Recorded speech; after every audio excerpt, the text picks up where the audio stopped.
ഞാനാണ് ആദ്യമായി ശ്രീ പത്മനാഭസ്വാമി ക്ഷേത്രത്തിലെ നിധിശേഖരം ഇരിപ്പുണ്ട് എന്ന് കാണിച്ചു കൊടുത്തത്. ഞാൻ ഇന്ന് പോലീസിൻ്റെ ഡ്രൈവറായിരുന്നു. ആലപ്പുഴ എയർ ക്യാമ്പിൽ നിന്നാണ് DGP ഓഫീസിലേക്ക് ഞാൻ ഫോൺ മുഖാന്തരം നിധിശേഖരം ശ്രീ പത്മനാഭസ്വാമി ക്ഷേത്രത്തിൽ രഹസ്യ നിലവറകളിൽ ഇരിപ്പുണ്ട് എന്ന് അറിയിപ്പിച്ചത്. എനിക്ക് അതിനുശേഷം ഈ നിധിശേഖരം കാണിച്ചു കൊടുത്തതിലുള്ള വിരോധം ഉള്ള ആൾക്കാർ എന്നെ 3 ക്രിമിനൽ കേസിൽ പ്രതിയാക്കി. 3 ക്രിമിനൽ കേസിലെ ഒരു കേസ് കൊലക്കേസായിരുന്നു. എനിക്കൊരു കോഴിയെ കൊല്ലുന്നതിന് പോലും ബുദ്ധിമുട്ടുള്ള ആളാണ്. അപ്പോഴാണ് മനുഷ്യനെ കൊന്ന കേസിന് പ്രതിയാക്കി ജീവപര്യന്തം ശിക്ഷിക്കുകയും ചെയ്തു. പക്ഷേ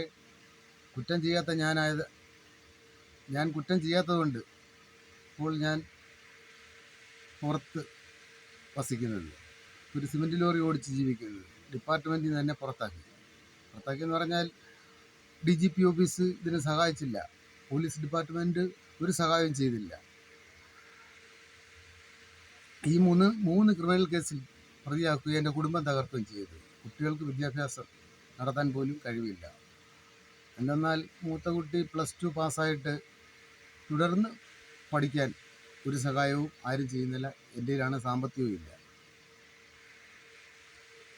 ഇപ്പോൾ ചെങ്ങന്നൂർ മജിസ്ട്രേറ്റ് കോടതിയിൽ, ബഹുമാനപ്പെട്ട ചെങ്ങന്നൂർ മജിസ്ട്രേറ്റ് കോടതിയിൽ ഒരു കേസ് കൂടെ നിലവിലുണ്ട്.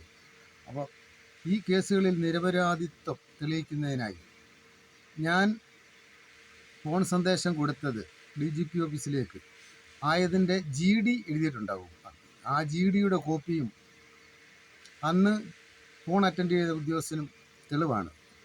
എനിക്കിത് ബഹുമാനപ്പെട്ട ഹൈക്കോടതിയിൽ സമർപ്പിച്ചാൽ എൻ്റെ നിരപരാധിത്വം തെളിയുകയും എനിക്ക് സർവീസിൽ തിരിച്ച് കുറച്ച് നാളൂടെയുള്ള കയറാൻ കഴിയുകയും ചെയ്യും. കഴിഞ്ഞ സർക്കാരിനെ ഞാൻ അപേക്ഷിച്ചായിരുന്നു, എന്നെ സഹായിച്ചില്ല. ഈ സർക്കാരിനോട് ഒന്ന് സഹായിക്കണം എന്ന് ആഗ്രഹമുണ്ട്, അപേക്ഷിക്കും. ഈ GDയുടെ കോപ്പിക്കായി ഞാൻ DGP ഓഫീസിലേക്ക് നേരിട്ട് എത്തി കോപ്പി ആവശ്യപ്പെടാൻ നിയമപരമായി അവകാശമുണ്ടോ ഇല്ലെന്ന് അറിയത്തില്ല. ആയതിനാൽ ചെങ്ങന്നൂർ മജിസ്ട്രേറ്റ് കോടതി മുഖാന്തരം GDയുടെ കോപ്പിക്കായി അപേക്ഷിക്കുന്നുണ്ട്. എൻ്റെ വക്കീൽ മുഖാന്തരം അപേക്ഷിക്കുന്നുണ്ട്.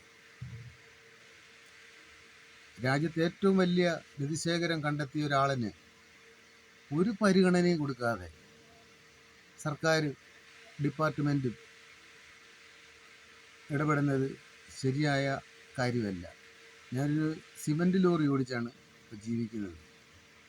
അതിനുപോലും സമ്മതിക്കാത്ത രീതിയിലാണ് നിധിശേഖരം കണ്ടെത്തിയതിലെ അസൂയുള്ള, അതിൽ നിരാശ പൂണ്ട ചിലർ എന്നോട് കുടുംബത്തോടും ഇടപെടുന്നത്. എൻ്റെ ഫാമിലി മൊത്തം തകർത്ത് കളഞ്ഞു.